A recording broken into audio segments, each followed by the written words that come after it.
my nurse was like, I've never seen it turn, blue.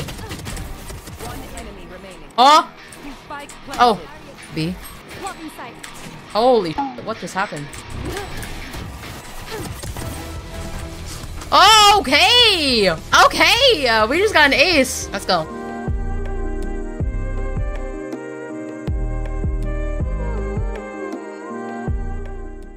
Have I ever told y'all my birth story, basically? Our birth experience? Just to preface it, nothing crazy. I count myself extremely lucky and privileged. I never heard, but I'd love to hear if it. Yeah, I'm down to share. Story time. Okay, I think I have a note on it because I was like, I need to remember this because I know in the future I'm gonna forget. Birth timeline, holy shit. Mother lore, yeah, how I became a mother. Okay, I literally am like, chat. It's literally a whole thing. You see it? Okay, so what was it? On August 25th, it was like 2 weeks before his expected birth date, actually. His birth date was supposed to be 9/11, so I know he was almost premature. So we went in, and it's called a cervix exam, TMI, but also this is like just stuff you should know. Cervix exam is just checking if you're dilated, pretty much. So at the OB, pretty much they stick your finger in and check like if you start growing, pretty much like to give birth. So she checked, and then like that shit hurts. So let me tell you. Here. Garage. So I was actually bleeding, and my OB was like, oh, that's normal, like don't worry about it. And then so I was bleeding pretty much. 26th to 28th, father and I were just like doing the last touches on the house. We were just like, we should probably be prepared 2 weeks just in case. So we were doing like change of bed sheets, we put new covers on the couch, we put new curtains up, Andy put new pictures up. And then during that, like I ate breakfast. I pretty much felt like peeing myself, basically what it felt like. Oh, he's new. They're new. Oh, the baby. But yeah, I felt myself peeing myself basically without like me peeing, which meant my water was breaking. But at the time, I didn't really know what that meant. I was just like, why am I peeing myself? Like, I really just thought I was peeing myself, chat. And then, like, it kept happening. It kept going. And I was like, does not feel like I'm emptying my bladder. Because you know what that feels like. So I was like, huh, is this what water breaking is? Because it literally was like water. Oh, I got mine. It's crazy how desensitized people get by poking and prodding you. You get, I know, it's just like, that's their job though. Like OBs, like they go through that every day. They do that every day. My water pretty much broke, but I didn't know what that meant. So I called my OB and I was like, hey, I'm leaking. What do I do about this? And then they're like, oh, well, if you're still leaking by 3 o'clock, you should come in because that means your water broke. Huh? Like, it didn't hit me. It did not hit me at all because I was just like, I thought this was just random pregnancy things, not me breaking water, you know? And so we waited until 3. I was like, oh yeah, I'm definitely giving birth. I'm leaking, literally leaking. And then he was like, yeah, so like if you're still leaking, you have to come in. Like, we'll see you at 4:30. I'm like, what? Like, this is so casual. How is this so casual? And then so we went in, and I don't think it hit me yet that we were giving birth. I remember I literally, as the car we were driving out, I remember thinking like, oh, like we're gonna come back, like, because there's a lot of stories where people are like, go to the hospital too early and then hospitals turn them right back around because they're not dilated enough or something. But because my water broke, it can lead to infection, so you have to stay at the hospital. The amount of random pregnancy things I didn't know is right. There's so many things you just don't know when you're pregnant. Even while you're pregnant, you're like, oh, that's happening to my body? That's crazy. But yeah, we were at the hospital, and then they pretty much did a few tests to determine if it was actually time. So one of them being like imagine like a pH strip, like you usually dip in like a liquid to find out if there's like acid or whatever in it. Like imagine that. So they dipped it. My nurse was like, I've never seen it turn blue. Oh! Oh! B. Holy shit, what just happened? Okay! Okay! We just got an ace. Let's go. But yeah, they were like, we've never seen it turn blue so fucking fast. So yeah, you were giving birth soon. And I was like, you were amazing. what? So yeah, we were like luckily packed and stuff. Like we brought all the shit that we needed to, like a suitcase or stuff. And I was trying to hold off from epidural, which by the way, chat, I don't know if you know what epidural is, but it's like a shot in your spine that allows you to go numb because going through contractions hurt like hell. I thought I could toughen it out, but no. Hold on. Oh, damn. No. I'm having fun. I got my first ace on this. I want it to be recorded, even if we do lose. Oh yeah, so I held off as long as I could. You can ask father, but I was screaming bloody murder because they put, what did they put, hon? I forget what. They did something to start the contractions because like technically I like was leaking a lot too much that it can lead to infection.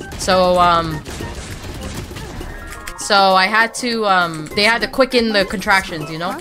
And then because that happened, the contractions hurt a lot quicker and I was just like, no, I need epidural. So luckily I made it in time to take epidural because sometimes it can be too late to take it. If you're in too much pain, then you kind of have to bear through it. Like you have to be able to stay still to get the needle put in. And that's another, like a whole procedure. Like you have to sign papers. I'll just continue the story without playing because I feel like I'm getting distracted. But here, I'll go full camper. Here, let me look. So yeah, the Pitocin hit hard. I was screaming bloody murder. Father was getting really, really annoyed at the hospital because they weren't coming. And granted, in my mind, I was like, they go through this shit every day. I'm not like bleeding or anything. I'm just in pain, you know? And then they put the needle in me. I was terrified. Because the fact that they were like, oh, sign the papers just in case anything bad. I was like, I have to sign papers for epidural, which freaked me out. But I was like, I have to do it because I'm gonna fucking, it's gonna hurt. Like I might pass out. I got the epidural. I felt nothing after that. And I was like, I can fucking sleep. Like the nurses was very like, you need to sleep. You need all the energy you need, like that you can put like to push, basically. I don't know what time that was. I think it was close to midnight, but not midnight. Yeah, that was like 1 a.m. I asked for epidural apparently. And then by that time I was already 7 centimeters dilated. And you don't feel that. I didn't feel that. When you're dilated, I was just like, huh? I'm 7 centimeters? That's crazy. The next day, which was the 29th at that point, I was fully dilated at 8 a.m. But yeah, she came in and she was like, yeah, you're good. You're dilated. Let's go. And I'm like, huh? What? I was shook because at that point, I was like, in my mind, I was like, I am gonna do anything in my power to have this be natural as possible. Granted, I took epidural, but I was just like, I did not want a C-section. I did not want a C-section, which is like used for emergencies. That's for babies, like for moms who can't push out, babies who are like not in the right position. So I was just like, that was in the back of my head the entire time. So I was like, I'm gonna do everything I can. And let me tell you, chat, just a little tip for when you're pregnant. The whole time I was pregnant, I used a yoga ball and I was sitting on it and I was just doing this. Like I was sitting on it and just like doing hip circles every fucking day. And that allowed Milo to be in like the perfect position for giving birth. That is my tip for like any soon-to-be moms. Like, do the yoga ball. It helps. My mom still had her yoga. That's right. I have my yoga ball too. So my OB was like, okay, it's time to push. And at first, like, you know, like when you picture birth, it's always in like a crazy surgery room. Like all the lights are on you, but it's nothing like that, chat. It's so incredibly chill. Like from my perspective, I was just in that hospital bed and I was like, oh, we're doing it here. I thought I was going to be moved or somewhere. But no, I was just like in the room, the same room I was sleeping in and everything. I was like, okay, this is happening right now. Got it. So the nurse was actually the one who was trying to coach me through it. And then my OB was like, okay, I gotta make my rounds basically. Like she was giving birth to multiple people. And then she was like, I'll be right back, but you're gonna like work on your like pushing. And I'm like, okay, that's fine. And so like, luckily I'm the type to really want to learn. Like if someone talks me through how to do something, I will try my very fucking hardest to like achieve that. So she was like, you have to push, blah blah blah, you have to like push down something, I forget, but it was like very vivid in my mind. I was like, okay, I have to do X, Y, and Z, and then you're gonna some things are gonna happen, like you might hit yourself or whatever. And I was like, okay, this is like as real as it can get, chat, just so you know. What scared me the most was when she said, yeah, some people go as 5+ hours pushing or more than that. And I was like, ain't no fucking way are you gonna catch me pushing for 5 hours. I am not gonna be here for 5 hours. I pushed Milo under an hour, chat, because I was just like, no. Yeah, so I pushed him out under an hour, thankfully. And it like in the midst of that, I was just like, I had a lot of trouble trying to figure out how to push, but my OB came back and she really helped me. Talked me through it. She was really good coaching. She was just like, you got it. And then I even had a playlist playing. And then I think at one point when I was like pushing, like really like at the push, she was like, I really like your playlist. And I'm like, I remember saying thank you. That's all I remember. Speed run, that's what I said. I said speed run, please. There's something called the Ring of Fire, and ask your moms if they experienced that, if it was a natural birth, because the Ring of Fire was probably the worst pain I've ever felt in my goddamn life. It's what you imagine, chat. The Ring of Fire is like when the baby is like literally about to come out, so it's like ripping. So I'm sorry if this is TMI, but like, it's good to know these things. But yeah, that's the Ring of Fire. It's just like the pain was crazy, even with the epidural. Like, I remember thinking like, imagine me not getting the epidural. In that moment, I was like, thank God for medicine, bro. Thank fucking God. I pushed him out and oh man, it was insane. I remember when he came out, we didn't know the sex. We didn't know he was a boy. So, my OB was like, you did it. And I was like, what is it? Oh, I forgot you don't know the gender. It's a boy. And I was like, oh my God, it's crazy. It was crazy though. I remember them handing him to me. I was like, it is so shocked. It was like a shock to the body, because like at one point I was just like, where am I? It was a lot of crying, a lot of sobbing, but to top it all off, it was really seamless despite all the pain that I just described. Like my doctors were like, wow, that was like really good job, you did that. And then on top of that, after like we had to go to our postpartum room, apparently there was no like postpartum rooms open, so we had to stick around in that room for like 30 minutes to an hour. Because there was a shortage on rooms, they actually put us in the presidential suite. They put us in the presidential suite with no extra costs.